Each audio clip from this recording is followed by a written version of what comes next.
good people to have around. Yeah. I have to ask you about Donald Trump before we go, because you wrote an article about him, Yeah. and you said some fascinating things about television. One of them you said is that people watch TV, they don't listen to Right. it, which really reminded of myself. And you said people don't love who Donald Trump is, they love who he's not. Correct. And Hillary Clinton should be worried. Just briefly, tell me your thoughts on the Trump phenomenon. Right, I'll break down both of those things. So the Republicans did a remarkable job for the past decade or so marketing anti-Obama. I mean, Mitch McConnell himself stood at a press conference and said, the single purpose of the Republican Party is to deny President Obama any wins. So he basically said, we've aligned an entire political party against someone versus for the people.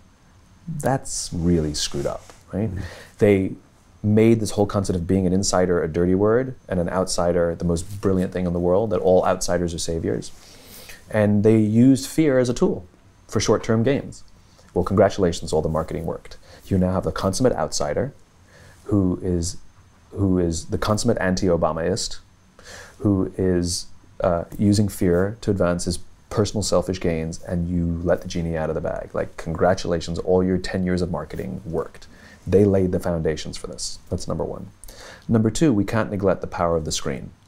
You know, political historians often talk about the Nixon-JFK debates, which are the first televised presidential debates. And what's so interesting about them is anyone who listened to the debates on the radio thought that Nixon won. But everyone who watched them on television gave the win to Kennedy. And the famous bead of sweat that rolled down Nixon's face versus Kennedy, who was dry and confident. Right? We don't listen to presidential debates now, and politics is not played out on the radio. Politics is played out on television and morning political shows and press conferences and sound bites and YouTube and, you know, and et cetera, et cetera, et cetera. We largely watch politics. We don't really listen to it, and we don't read it as much as we watch it. Nobody reads the transcript of the debates, right? You miss them or you watch them, right? And the people who are advancing are the ones who are the most tele-friendly. They're good-looking, they're tall. Governor Kasich is a moderate. He's a fantastic governor, has remarkable success as a governor. He's got an incredible reputation as a consensus builder across party lines, and yet he's absolutely abysmal on television. And guess what's happening? He's way behind. And and at the end of the day, Americans are completely sick of all politicians. We've had ineptitude for more than a decade. The approval ratings are in the toilet for 15 years.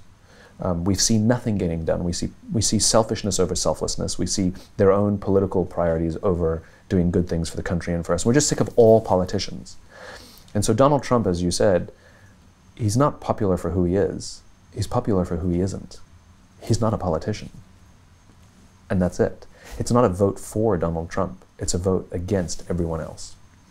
And they should all be ashamed of themselves. All of them, Republicans, Democrats. Now there's the other side of it, which is the question that must be raised, which is, are our politicians a reflection of us? Are our politicians a mirror raised to us? And should we be the first to throw stones, or should we accept that maybe we get the politicians we deserve? And if we want them to change, maybe we should change ourselves. Maybe we're the ones who are divisive. Maybe we're the ones who are narcissistic. Maybe we're the ones who are putting our interests ahead of the interests of everybody else. And if you look at the way that we're raising our kids or running our companies, I don't know if we can say that we're better. And so maybe instead of demanding that they change, maybe we should demand that we change and take some accountability for our own actions, and maybe then we'll get the politicians we deserve. That is very well said.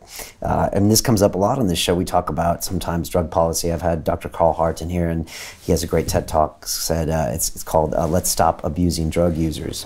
And it always comes back to our policy. You can say it's wrong, but it is a reflection on us. And I believe somehow our own self-hatred of our own desires and wants, and it's very complicated how that happens. A narcissistic population gets narcissistic politicians. Yeah, I know. And why do we respond to that fear in Trump? It says so much about us. Because we use it ourselves to get work out of people. It is the predominant business philosophy of the day. Hit the goal, get the bonus, hit the goal, get the bonus, hit the goal, get the bonus, underperform, out. That is a fear-based, dopamine-based system. To watch the rest of this fascinating interview, click on the link below and go to londonrealacademy.com. There you can sign in with your social media, log in and watch the rest of the episode for free, along with all of our episodes on London Real, my webinars, and all of our premium content, all located over at londonrealacademy.com. So click on the link below, you'll be directed there and you can watch the rest of this fascinating interview, and I'll see you there.